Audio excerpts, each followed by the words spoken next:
Hi guys! Welcome to another vlog and for today's video ay ating puntahan ang napakalaking rebulto ng Nuestra Señora de la Paz y Buen Viaje o ang Our Lady of Peace and Good Voyage.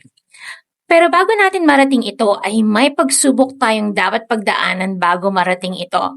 Kaya naman, tapusin ang video upang malaman nyo kung anong pagsubok nga ba ito.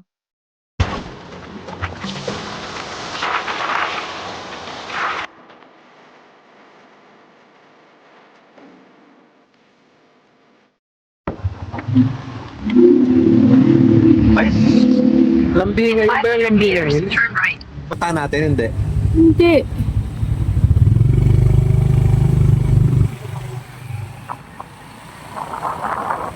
Ang daan papunta sa La Capilla de la Boda Diocesana del Amor Divino ay hindi pa ganap na sementado at may ilang bahagi na malubak dahil matatagpuan ito sa kabundukan ng Tanay Rizal. Sa aming biyahe, ilang beses din kaming naligaw kahit gumagamit na kami ng Google Maps. Nakakatuwa dahil hindi lang pala kami ang nalito. Maiba rin kaming nakasalubong ng mga riders na papunta rin sa kapilya at naghahanap din ng tamang daan. Kaya kung balak ninyong bumisita rito, siguraduhing i-double check ang inyong ruta sa Google Maps. Maaari ninyong gamitin ang Daranac Falls bilang reference point dahil mas kilala ito at mas madaling hanapin. Tandaan din na mahaba at maraming liko ang kalsada papunta rito. Kung sakaling hindi kayo sigurado sa direksyon, huwag mag-atumiling magtanong sa mga lokal na residente.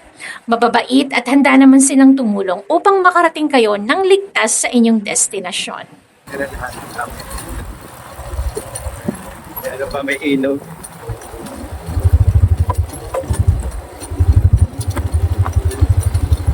May sapa tayong dadaanan.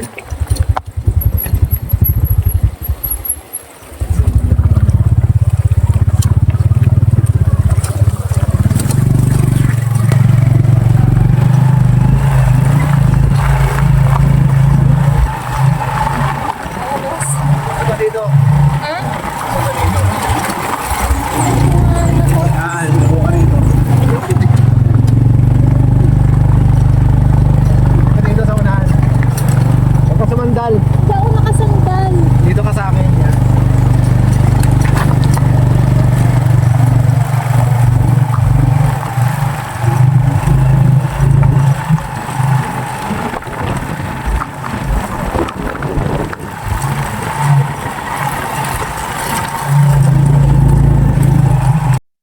Ang sinasabi kong pagsubok ay ang napakalubak na daan papunta rito. Bukod pa rito, may madadaanan din kayong maliit na ilog, kaya siguraduhing mag-ingat sa pagmamaneho dahil madulas at mabato ang ilang bahagi ng kalsada. Isang maling galaw lang ay maaari kayong matumba o maaksidente. Matapos ang halos 30 minutong biyahe, sa wakas ay narating na namin ang napakalaki at napakataas na rebulto ng Nuestra Señora de la Paz Buen Viaje.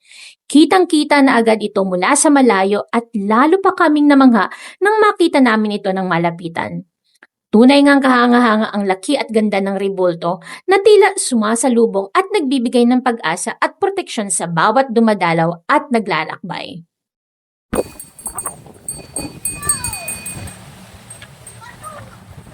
Ayan pala sila, oh. May daanan pala din doon sa kabila. Kaso palayo. May daanan din doon. Yeah. Kaya nga. Doon nga yung tinuturo ng Waze kanina. Kanina. Oo. Kaso lumayo siya ng mga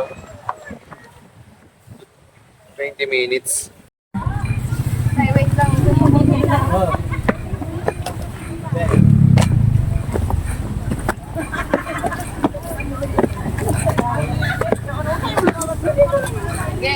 Ang Nuestra Señora de la Paz y Buen Viaje na madalas puntahan ng mga dumaraan sa Tanay Rizal, ito ay tumutukoy sa debosyon sa Our Lady of Peace and Good Voyage o ang Birhen ng Antipolo.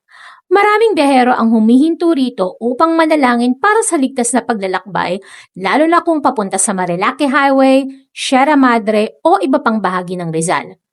Ang orihinal at pangunahing dambana nito ay nasa Antipolo. Ayon sa kasaysayan, ang imahe ng Nuestra Señora de la Paz y Buen Viaje ay dinala mula sa Acapulco, Mexico patungong Pilipinas noong 1626 ni Gobernador General Juan Niño de Tabora. Nakilala siya bilang patrona ng mga manlalakbay at mandaragat dahil ilang ulit ito na nakatawid ng ligtas ang mga galyon sa rutang Manila-Acapulco habang kasama ang kanyang imahen. Dahil dito, tinawag siyang Our Lady of Peace and Good Voyage. Wala pang opisyal na inilathalang sukat ng taas nito. Sa mga opisyal na ulat at balita, tinatawag lamang ito na giant statue at walang eksaktong metro na binanggit.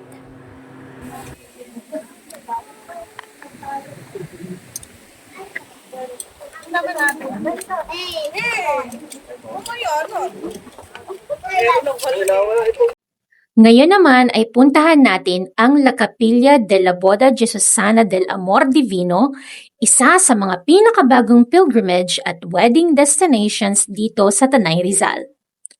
Formal itong binasbasan at pinasinayaan noong January 28, 2026 ng Diocese of Antipolo. Ito rin ang kauna-unahang diocesan wedding chapel sa diocese na itinayo bilang isang sagradong lugar kung saan maaaring ipagdiwang ng mga magkasintahan ang sakramento ng kasal habang napapalibutan ng napakagandang tanawin ng kalikasan. Habang papalapit kami sa kapilya, talagang kapansin-pansin ang katahimikan ng lugar. Malayo ito sa ingay ng syudad, kaya ramdam na ramdam ang mapayapang kapaligiran. Napapalibutan ito ng kabundukan ng Sierra Madre at sariwang hangin, kaya bukod sa pagiging isang wedding chapel, isa rin itong perpektong lugar para sa pagdarasal, pagninilay at paglapit sa Diyos. Sa kasamang palad, sarado ang kapilya nang dumating kami kaya hindi namin nagkaroon ng pagkakataong makita ang loob nito. Gayunman, sapat na ang makita ang ganda ng kapilya mula sa labas at maramdaman ang tahimik at banal na kapaligiran ng lugar. Siguradong mas kahanga-hanga pa ito kapag bukas at may pagkakataong makapasok sa loob. Oo nga, no? Ay, bunga.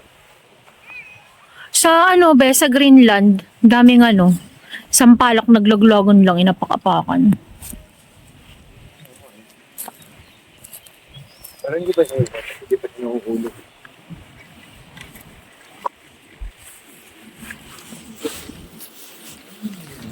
Ay, wala ka na pang gulog.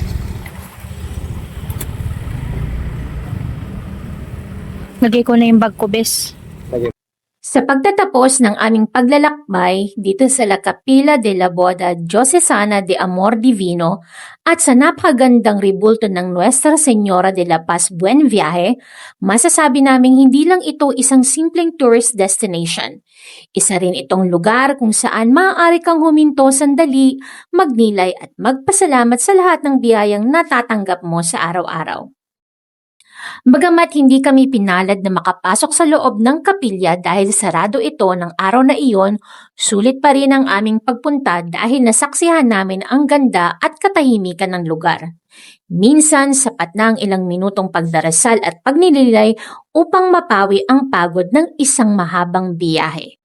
Kung mapapadaan kayo sa Tanay Rizal, huwag ninyong palampasin ang pagkakataong bisitahin ang lugar na ito. At bago kayo bumiyahe, humingi rin kayo ng gabay at proteksyon sa Nuestra Señora de la Paz y Buen Viaje upang maging ligtas ang inyong paglalakbay.